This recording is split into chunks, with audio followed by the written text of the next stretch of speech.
federal government employees working hard on Christmas Eve, probably remotely working, going after Mr. Taibbi, but the President of the United States can't have people go in and look and see if we can save some money for the taxpayers. He can't do that according to this judge.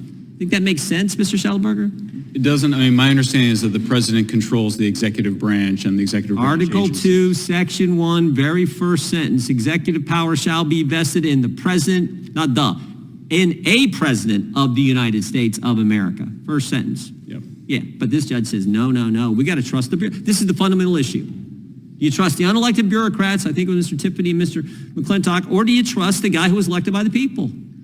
And that's where I would rather put our trust in the people who they put in office to do these kind of things. Now, you mentioned earlier, I'm going to jump around here and try to get to all of you. Mr. Schellenberger, you mentioned that USAID, which has been in the news of late, spending taxpayer money on all kinds of stupid things, is also involved in the censorship effort. I want you to just elaborate on that a little bit, because this is going on as we speak. I want you to elaborate on that for the committee, if you would. Yeah, I mean, I think it's important to understand that USAID viewed this very holistically. And it's important, if you look at the Hunter Biden laptop case, which is an extremely important case to understand, because the FBI was weaponized, then it weaponized the Aspen Institute to brainwash the entire media. It wasn't just that they censored it. It was that they changed the perception of the laptop. They created the perception that it was something other than what it obviously was.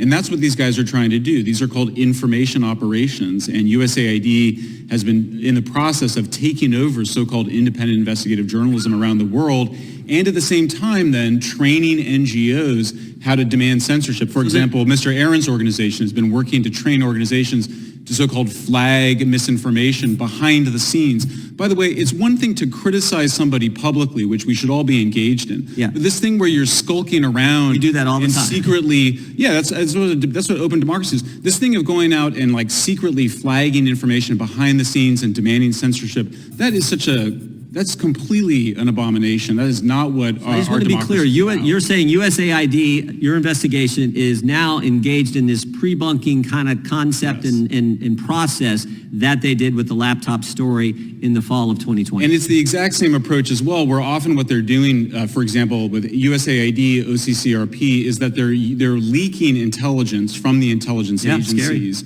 And not like WikiLeaks, where they just dumped it, I think, probably too much without the proper redactions, but they're strategically leaking it and then manipulating places like The Guardian and the New York Times to publish certain stories and control the whole investigative news process. And we saw this from Yoel Roth's testimony.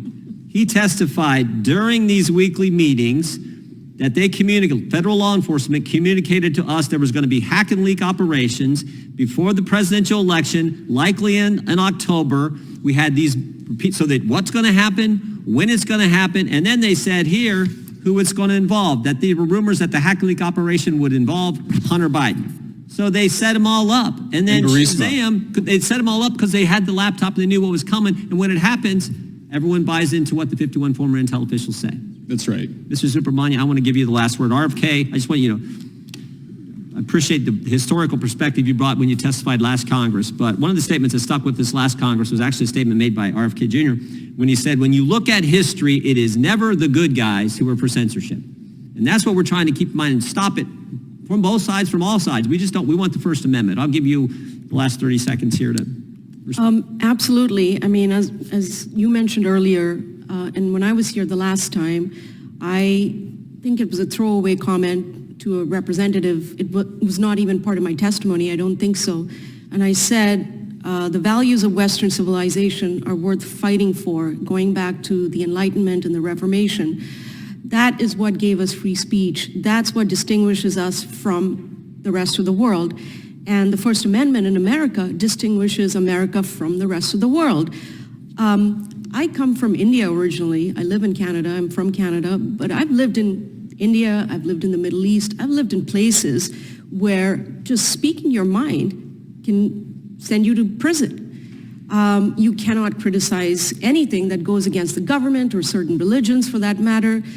And when I came to the West, it was, refreshing to finally be able to express myself. And unfortunately, what I left behind has come to me in Canada, has followed me to Canada. And I'm seeing that happening in the United States. And it's very worrying because it's happened so quickly, and I don't know where this is going to lead us to. Yeah, if we can't settle our disputes with debate, the alternative is frightening, and we never want to get there. So I appreciate all of you. I appreciate from both sides. I mean, we want to